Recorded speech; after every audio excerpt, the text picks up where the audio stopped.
Welcome to Deleted Saves. On this episode, The Witcher 3 Wild Hunt on PS4.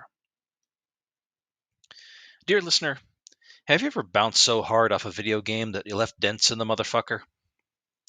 But just because you, or I in this case, was overall lost as to why this game was so well received, that does not mean it is not, in and of itself, a work of art.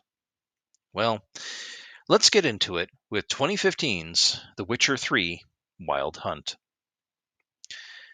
The Witcher series first began in 1986 by Polish author, and I hope he will forgive me if I mispronounce this, Andrzej Sapkowski, in a small magazine named Fantasyka, and was so well received by fans that they demanded more from Sapkowski that he wrote an astonishing 14 more novels and short stories in this new Witcher universe, revolving around Geralt of Rivia, a monster-hunting nerd who wanted to be a hero, but things just got out of control. I say astonishing because at the time of the debut of the series, the world was still in the throes of the Cold War, the almost 50-year stalemate between the United States and the then Soviet Union, that with each passing decade promised first atomic and then later complete and total nuclear annihilation for the whole world should one side or the other win or lose its contests of one-upsmanship and political grandstanding, among other things.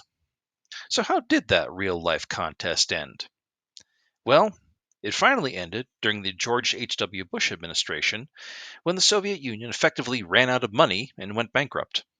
No great speeches toppled walls, no mass protests were able to shake the East versus West debate to its core, no final battles, any of that shit we love as a storytelling species. Nope, money, or lack of it, ended the debate. Sure, that makes many people believe that capitalism is the ultimate victor in any situation and that economic strength equals genuine freedom, while blatantly ignoring and explaining away the cognitive dissonance associated with unchecked, unrestricted, or unregulated capitalism, driving millions into poverty globally to enrich the few. And, well, here we are, I guess. I'm not going to debate philosophy, history, economics, or politics here, as this is a video game show and there are more directly knowledgeable people out there who can wax and wane on these topics as they see fit. But just know communism, as it has been practiced, does not work because we did not follow the actual dictates of that philosophy, so we don't actually know what would happen, although we can theorize. And it is completely different than socialism, so get that bullshit out of your head right now. That does not mean capitalism is the one and only way. To think so is foolishness. We just have been forced to have no room in modern society for anything else to work or take root. Anyway, as I was saying, books like this, with the success it had, just did not often happen behind the titular Iron Curtain, which the nation of Poland was. A spoil of war gifted to the Soviet Union along with all of Eastern Europe by Western Europe and the United States to keep the Russians happy in the immediate aftermath of World War II.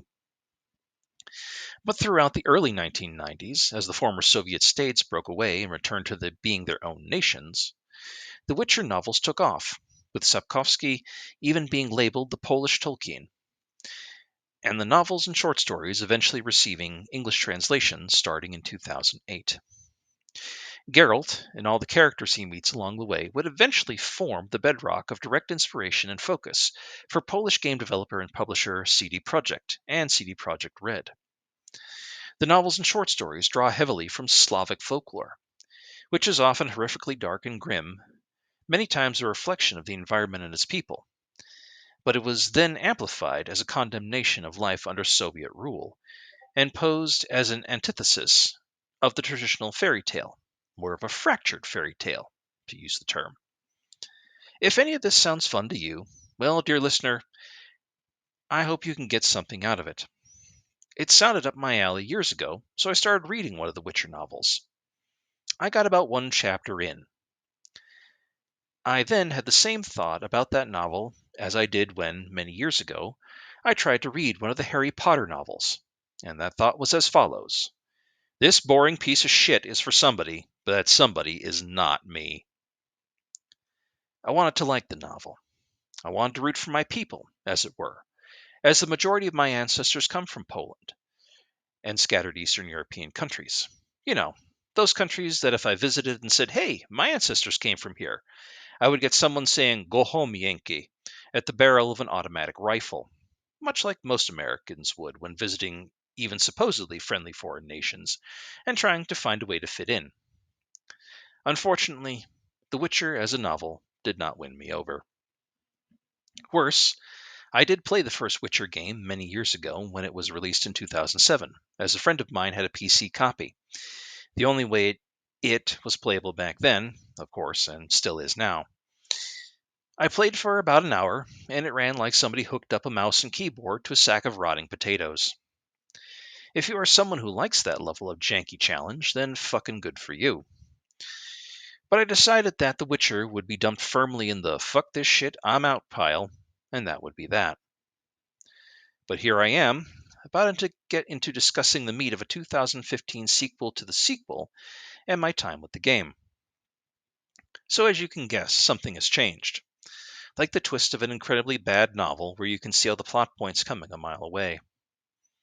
And when I say meat of the story, I mean the same plot points I got to over and over again as I kept restarting this title no less than 5 times since its debut, trying to really understand why I should give a fuck. So, we begin as Geralt of Rivia, monster hunter and leather ass covering enthusiast. Geralt is heavily scarred, yet handsome as a man, with snow white hair and the physique of a CrossFit enthusiast. The biggest giveaway that he is something more than human are his eyes, which are yellow cat's eyes. The giveaway that he is a witcher, a mutant modified by harrowing magics, someone to be hated and reviled. And if it weren't for the fact that he and the other witchers were so skilled at dispatching the various monstrosities haunting the countryside, they would have been killed outright by the uneducated populace. Geralt has been on the road for a while with his old mentor from his training days at Castle Kaer Morhen, where his brand of witcher, the Wolf School, trains. They are hunting a griffin, a dangerous and large winged predator that normally eats horses and is powerful enough to carry them off, but will also snack on humans if it has no other choice. They arrive at the small provincial village of Schitstanisberg. Look, I don't care enough to look up the actual in-game name, so here's what we get. A miserable hamlet of farmers and passing thugs in the direct warpath of the nation of Nilfgaard, who seeks to take over the lands. A lot of this was established in the previous games, and Nilfgaard is Roman-esque conquerors who seek to prove human dominance in a world of elves, dwarves, vampires, humans, wizards, and all the other fantasy shit we know and love. I forget at this point how these all fit together and why, but for now, there's a griffin to kill and even Schitstanisberg will fall, and it's not Geralt's job to fix that, which I greatly appreciated, and for once in a fantasy game, we didn't need to concern ourselves with the geopolitics when our job was to hit critters with sharp sticks. Geralt also carries 2 swords, a steel one for humans and a silver one for monsters, and thank the gods he automatically draws the right one for the right job when the time comes. Geralt is also a small-time magician and alchemist, augmenting his sword fighting skills with potions and poison that can help accelerate the damage against both mortal and monstrous foes, and spells that help repel damage, set small fires, and confuse the mind, among others. Very Jedi of him. Making a plan to meet his mentor later down the road, Geralt goes off on his own to do what witchers do. Ask the locals if any bandits or monsters need slaying for coin. And with a war on, business is good.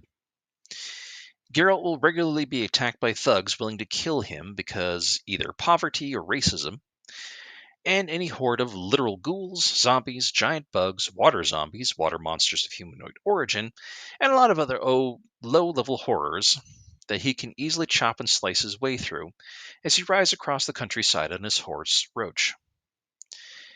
Many of the small stories are quite interesting, including the hunt for a ghost of a well that only appears in daylight, noon specifically. Quite a neat take on the normal ghost myth.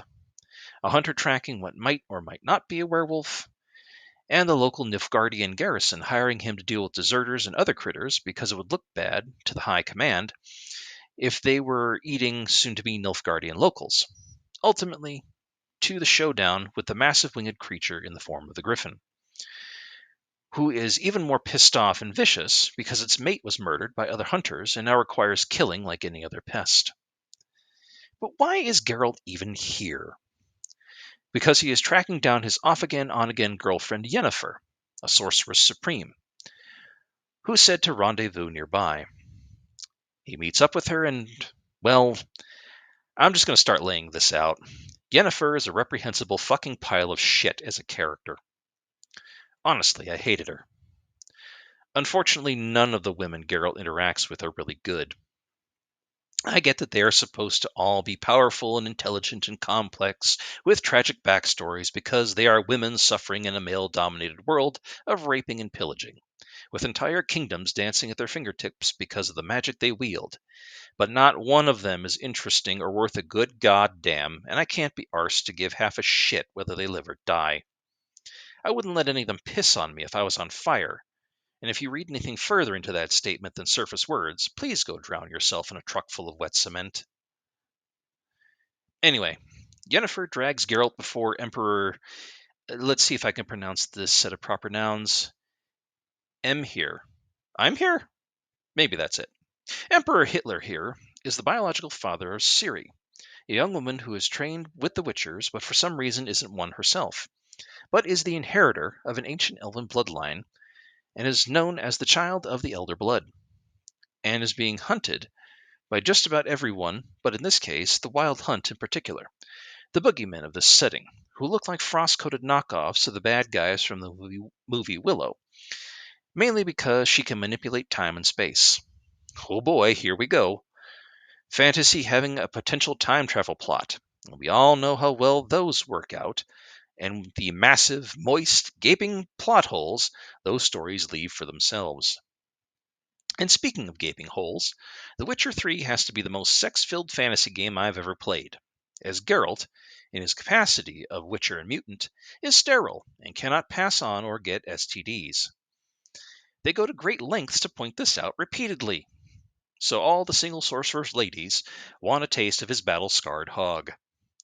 Again, not that I'm necessarily bothered by this, but it gets silly fast. But anyway, Baron Mussolini, Lord of Stalingrad, yes, we get it, he's modeled after some bad men from the real world of the 20th century, wants Geralt to find and return Ciri because Geralt has taken her under his wing and acts as her adoptive father. So of course he is the best person to return her to the kingdom of Autocratica, to be used as a weapon. She has been seen in any of three places, so Geralt has to go check each one and find her, solving local problems along the way for levels, trash, and cash. So the first place I went, where I felt the game was directing me to go along the expected path, was the land of Velen, yet another provincial shitbox full of monsters, miserable farmers, and thugs. I spent time wandering the world map, as you are supposed to do in modern fantasy games, doing side quests and gathering resources to upgrade my swords, potions, and armor. And by now I had collected more level armor with minor adjustments and of various types than most other fantasy games would give you during the entire game. Fucking Christ. I will say this world map is immense, and full of more markers for loot, side quests, landmarks, collectibles, and main quest side trips than the average Ubisoft game, and would make those developers weep in jealousy. I quickly lost the fucking point of why I was even doing this, aside from wandering the land to see weird shit. Eventually, I made my way to the mud fort Mott and Bailey of Velen, lorded over by the Bloody Baron, a man I was disgusted to happen to share a name with this comical take on Henry VIII in the form of an ultra-obese old mercenary who drove away his family with his drunken rages. But we don't know that until later. The Baron is willing to exchange what he knows of Ciri as long as Geralt returns his missing wife and daughter, who he at first did not admit to driving away. The daughter, a grown woman, is now a mercenary at nearby Oxenfurt, which is certainly a name, I guess, and of course wants nothing to do with him, but is more worried about her mother, an old woman who is in the mortal servant of the crones, three powerful beyond all reason witches, who live in a sort of nearby swamp, and who eat the local children, and are nigh on indestructible.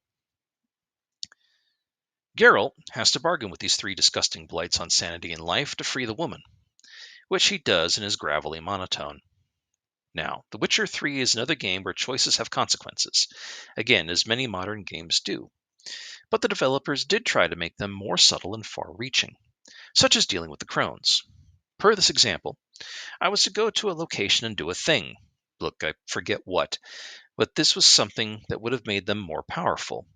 But at said location, there is a demon living in a tree that promises to keep the crones busy so you can free the woman, provided you let it out.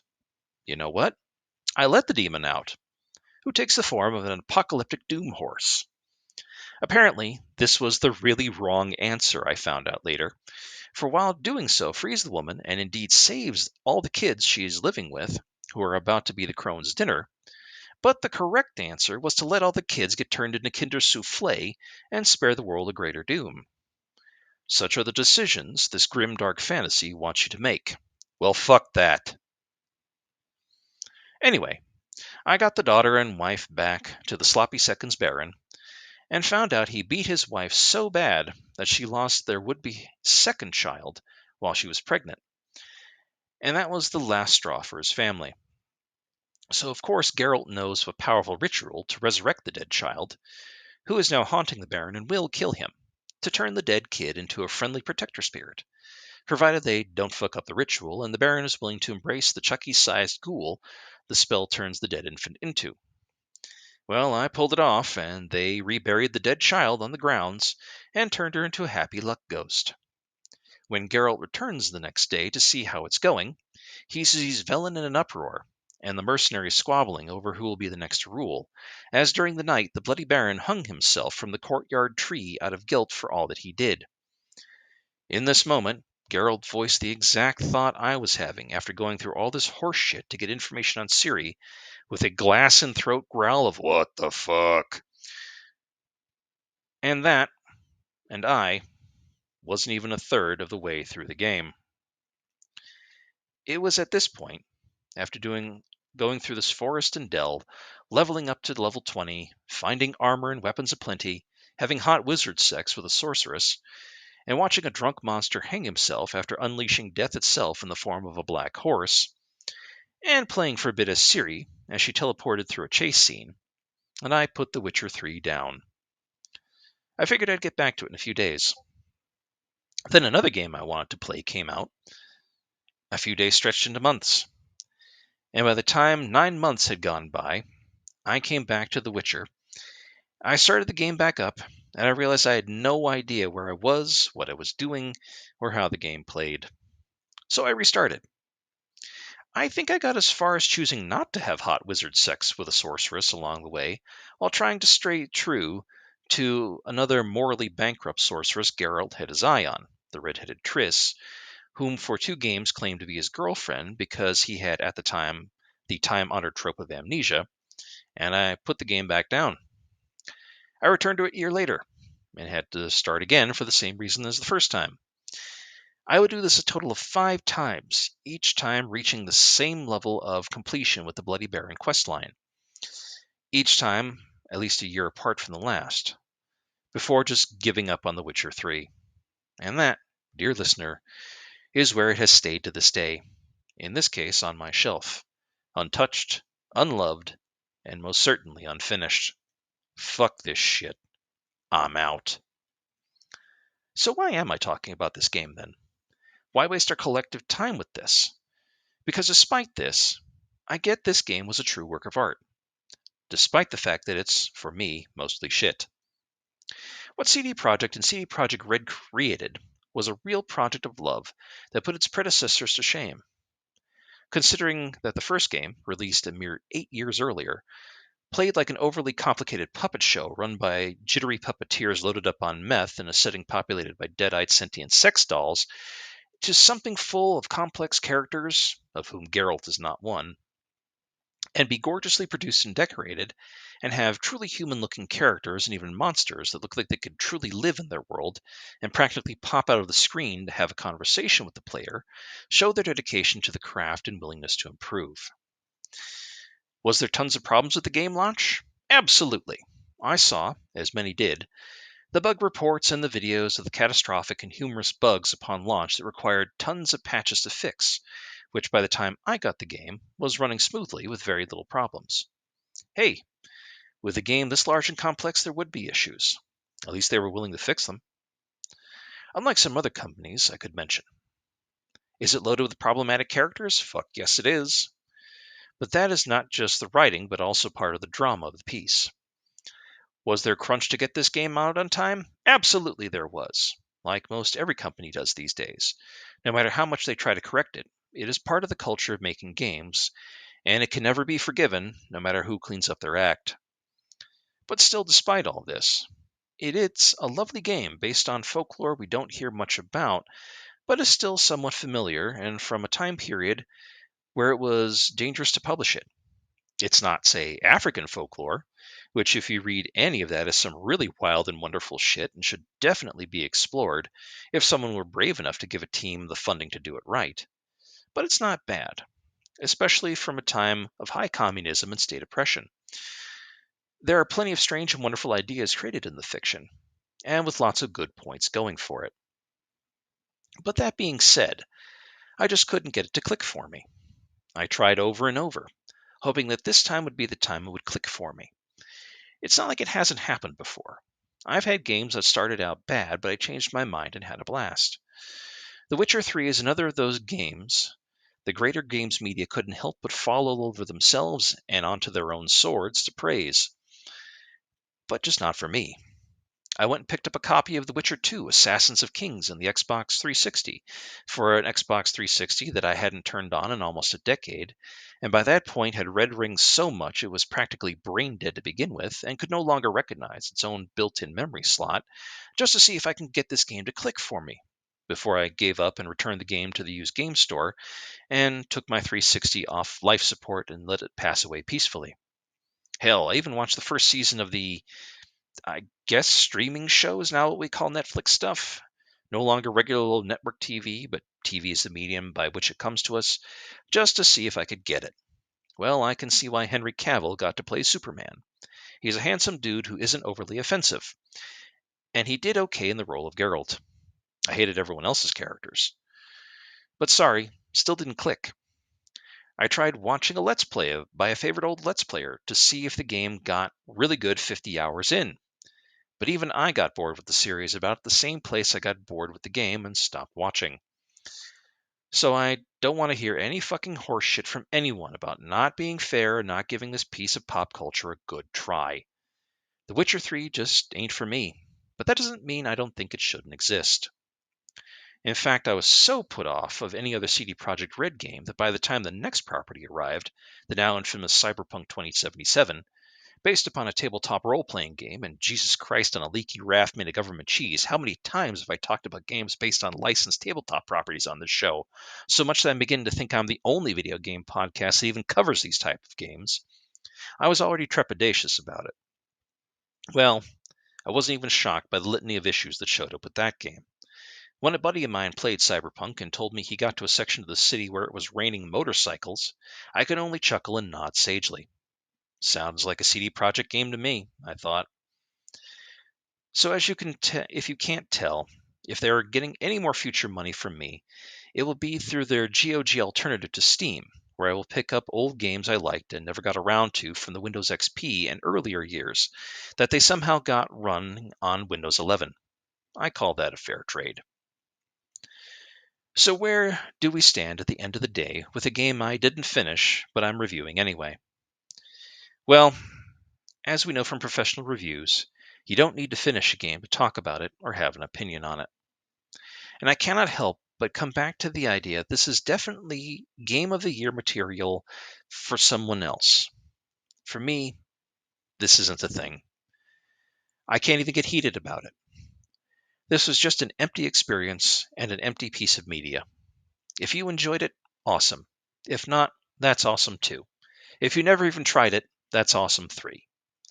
I'm happy the work of the author found a Western audience, and I'm happy Eastern Europe got on the map in the field of games. That in and of itself is a real bit of real-world magic that is impossible to deny. But otherwise, this fantasy has reached its finality with me. Thank you for listening. Deleted Saves would like to thank Brad, Keith Gasper, Orden Wells, and Masked Llama for being patrons of the show. If you would like to become a patron of the show, please go to patreon.com and check out Deleted Saves podcast. All donations go directly towards maintaining the show itself.